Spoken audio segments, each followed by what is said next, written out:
Hey, and welcome. We're going to talk about the 1920s. I've got 4 videos in addition to this one, but I want to kind of give you our overall outline sort of thing. So when I think of the 1920s, I can think of 4 things. All of them start with the letter P. The first one is peace. We came out of the Great War. We had a real desire for peace. Now, that desire for peace was because of disillusionment and disappointment with the war, but this is going to cause us to do certain things.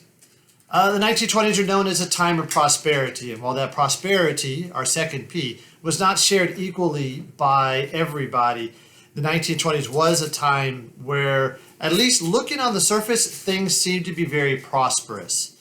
The next one we're going to talk about is prohibition. When people think of the 1920s, oftentimes they think of gangsters and speakeasies and flappers and jazz and some other things that are often associated with the Prohibition era.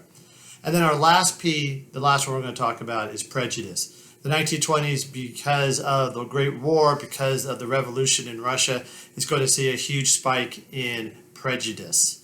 That prejudice is going to be against people who are not white or Protestant, but it's also going to be against people who are not originally from the United States. And we're going to see how that prejudice plays out on the movie screens with the invention of the movie, and also how we're going to see sort of a backlash against that in something called the Harlem Renaissance. So 1920s are an exciting time.